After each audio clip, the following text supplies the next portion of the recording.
Let's get some more assessment now from the Deputy Editor of Spiked, Fraser Myers. Good morning to you, Fraser. Look, always interesting to see the kind of red carpet that is rolled out for a President of the United States. Can't overstate how big a moment this is. And yet it does It's not a big moment. Well, it is to have... It's not a big moment. Okay. It's not a big moment at all. Explain to me why it's a big moment. Well, all I was going to say is it's not as big a moment as actually everybody thought it was going to be. And it's been quite significantly scaled back. I tell you why it's not a big moment. He's only going to be there for 3 or 4 hours. Yeah, but he's not addressing the Assembly. He's now... it was a big thing about meeting with the 5 parties. Now that's all being sort of played down. Certainly seems something of a diminished trip. And I wonder if he's heeding that advice from Tony Blair that Doogie was talking about. Well, I suppose the big moment is the anniversary of the Belfast Agreement. That's obviously a historic thing. But yes, you're right. I mean, there's a lot of dysfunction in Northern Ireland, and so of course Biden can't meet Stormont because that's not up and running. That's unfortunately a sort of hangover of the Good Friday Agreement, the kind of power sharing rules. It's also a hangover of the post-Brexit deal, the Windsor Framework, which the DUP doesn't accept. Now, it's interesting, Biden has praised that deal. He's said he wants to defend it alongside the Good Friday Agreement. But if we look back, just 5 minutes ago, basically, Biden was saying that the Northern Ireland Protocol, which that deal replaced, was pretty much sacrosanct. He was saying that the UK won't get a trade deal if we reopen negotiations on that. He had his diplomats reprimand Lord Frost for trying to reopen negotiations on that. So I think maybe this is a realisation that Biden has been less than helpful in getting Northern Ireland up and running up to this point. And, his interference has not been a good thing. So perhaps it's wise for him to step back. It is an amazing thing to see. I mean, Bill Clinton had a godlike presence in the whole Irish process. Both sides looked up to him. Both sides respected him. You've got a situation here where the unionist part of the community in Northern Ireland obviously don't think Biden is their friend, and they would have, as you were pointing out there's strong evidence to support that.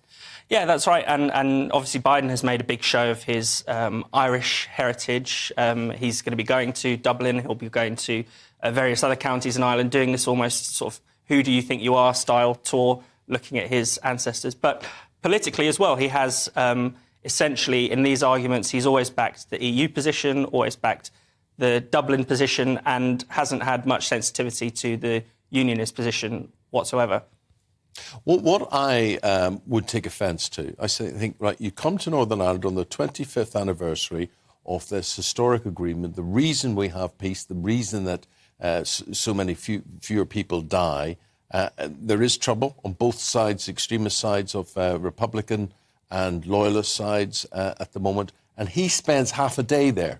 And then he takes off doing his heritage tour after that. I mean, I think that's pretty despicable.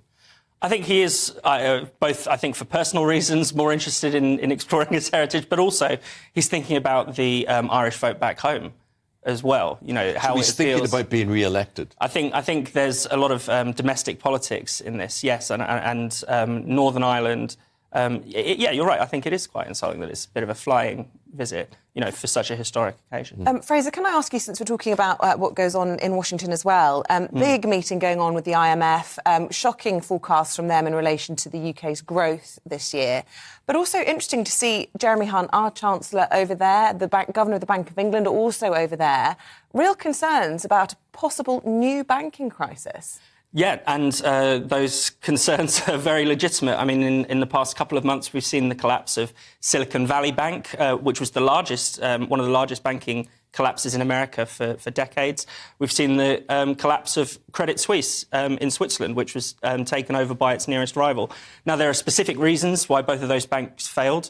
In Silicon Valley, you have a tech economy that is exploding. There was a bubble waiting to burst. Also, interest rates putting pressure on that particular bank. Credit Suisse was full of scandals. It'd been caught spying on ex-employees. It had been doing money laundering for drug gangs, all kinds of things. So that, again, waiting to collapse for specific reasons. But there is this broader problem in the financial sector, and it has been brought to the surface by the rising interest rates that we're using to tamp down on inflation. So, yes, I think there will likely be other cracks in the system, and not just the banking system, because the banks are, very heavily regulated. Effectively, a lot of them are wards of the state now. But there's a whole shadow banking sector. Think about pension funds, hedge funds, payday lenders. These kinds of companies will also be experiencing those kinds of stresses. So it is a very worrying time. Indeed. Well, on that note, thank you very much, Fraser. We'll leave it there. Fraser, thank you very much indeed.